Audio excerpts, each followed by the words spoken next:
start this afternoon's assembly by calling on Councilor Jupinville for our prayer and pledge today. After a prayer, I'm going to make a little reading here.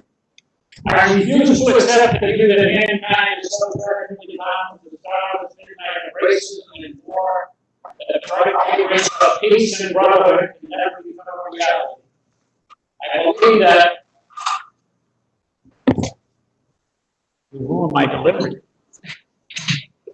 I believe that the unarmed truth and unconditional love will have the final word. Dr. King.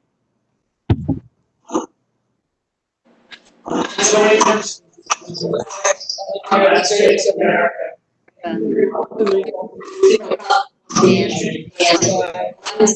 For which it stands, for all, indivisible, and justice for all. All right, thank you, Councilor Jupinville. I'd like to call upon Councilor Duff for a motion to record advice and consent for the financial warrant. So moved, Governor. There's a motion. Is there a second? There's a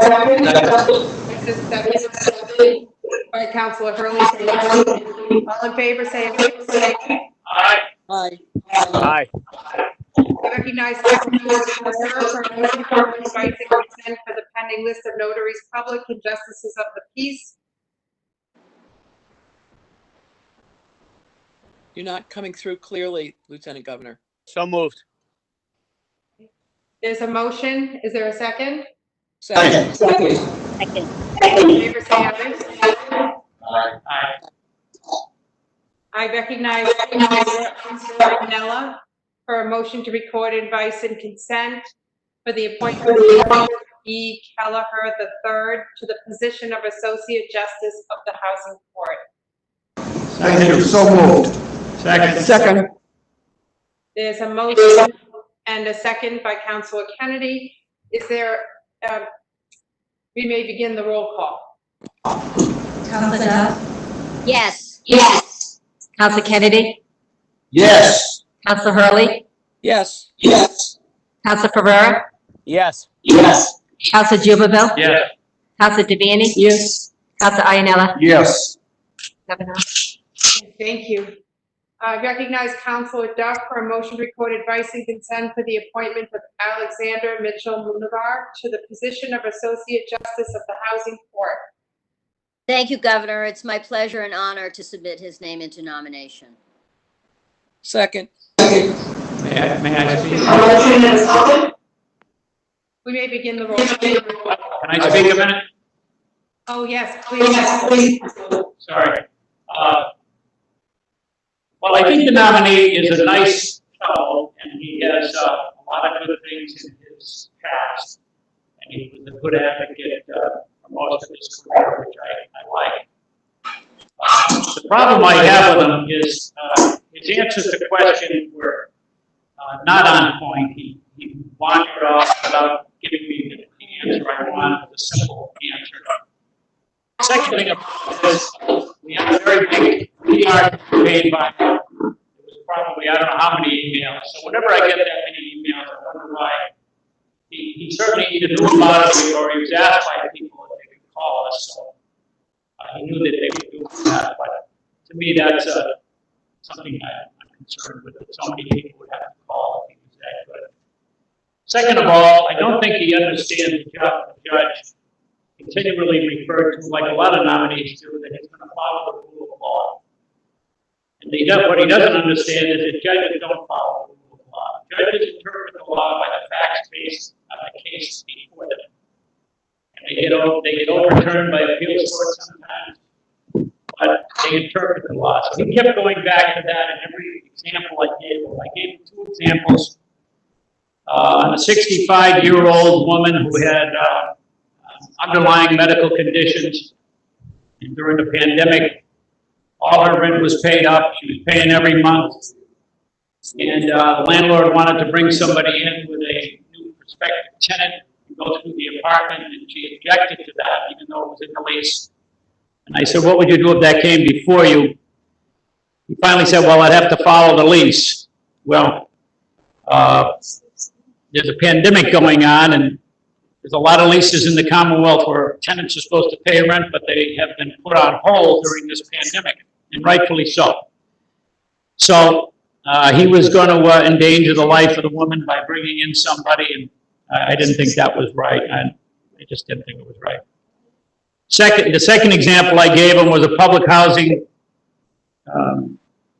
tenants, and one of them received a medical marijuana from a doctor's prescription, and the tenancy indicated that no marijuana, so he started talking about the federal government, and I indicated to him that he wasn't going to be a judge in the federal government.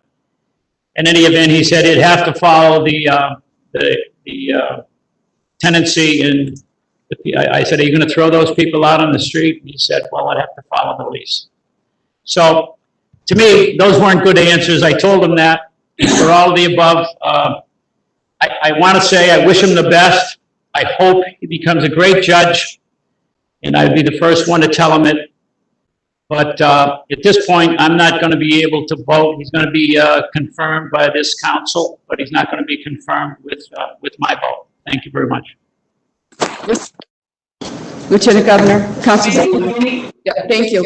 I just wanted to talk in support of this nominee, Alexander Mitchell-Munevar. I met with him for 4 hours. I got to know the personal.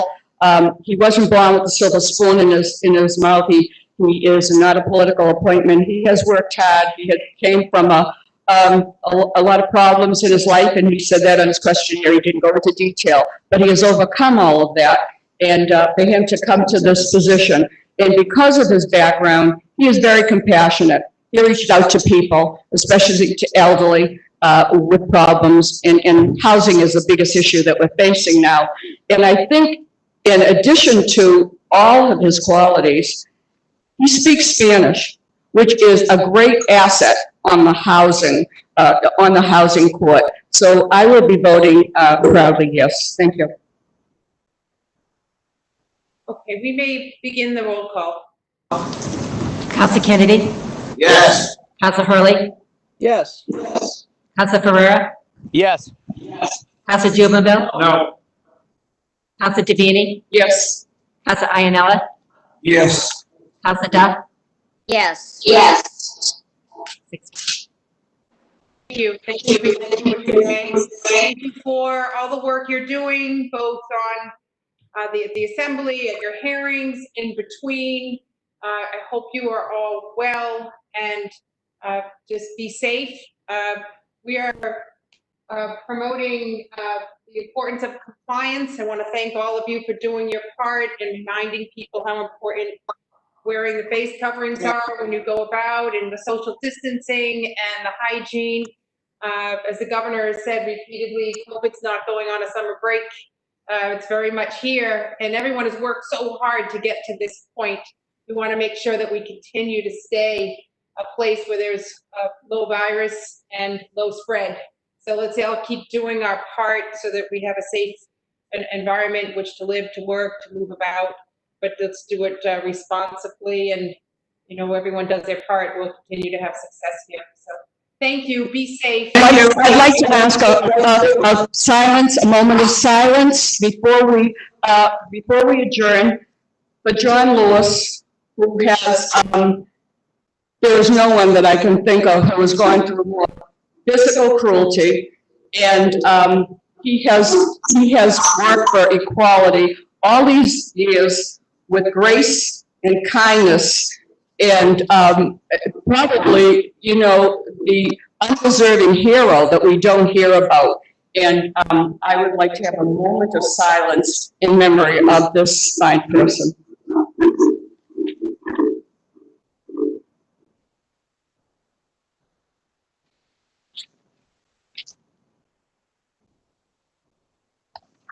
Thank you, Councilor. That concludes our business today. Thank you very much. Thank you, Governor.